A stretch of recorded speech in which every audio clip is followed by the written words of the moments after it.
BJD सरकार रे स्वास्थ्य मंत्री नव दास को दिन दीपर गुली करी हत्या करा जायतिला। ओडिशा रे सेतबेले एते बड़ चांचल्य होइतिला जे सरकार निजे बीजेडी सरकार रे थाई तांकरी मंत्री की गुली मार दिया गला। स्पॉट रे नव दास चली गले। सरकार का धरबार सक्षम हेले नहीं,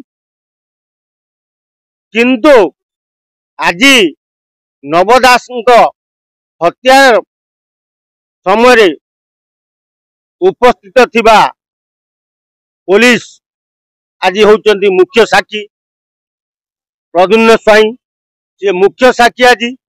तेणु निश्चय नव दास हत्यार रहस्य खोलिब बोली ओडिशावासी आशा करुचंती। आ प्रद्युम्न स्वाई कौन सत्यासत्य सेतबेले देखिथिले सी ही आज कोर्ट रे ताको प्रकाश करिवे। तेणु जदि नव दास हत्यार रहस्य खोले ताहले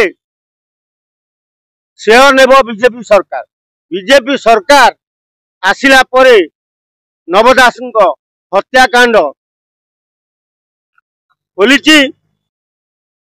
तेणु मुख्य आसामी बयान आज कोर्ट रे निया जीवो। तेणु बयान परे जना पड़िबो जे नव दास हत्याकारी किए आ नव दास को हत्या कहीं करा जायतिला ता सबु आज कोर्ट रे बयान देला परे पदा को आसीबो। पदा को आसिला परे जना पड़िबो जे कहीं नव दास को हत्या करा। नव दास हत्या पते कार हाथ था, किए से मुख्य आसामी जी गोटे पुलिस की मुर्गा करी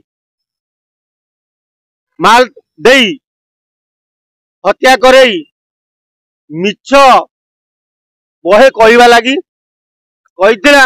आ सेतेबेल crime branch DG Arun Bothra पाइकिना 4 दिन पर पाइकिना रु कागज बाहर कर कागज भेटी नथिला। तेणु जहाँ सेतेबेले बाहरी था ताकू एभली भाव में घांटी गोलई देले ताहा लुकायित होई रही जाइतिला। आज जो गुरुत्वपूर्ण बयान देवे प्रद्युम्न स्वाई ताहा निश्चय ओडिशा लोकन को चकित करिवो। आ ओडिशार साधारण जनता जगी बसचंती नव दास हत्याकांडर खुलासा केमिति हबो बोली ताहा आज संध्या सुधा जना पड़ी जीवो। तापरे मुख्य आसामी की खोजी खोजी बंधा जीवो।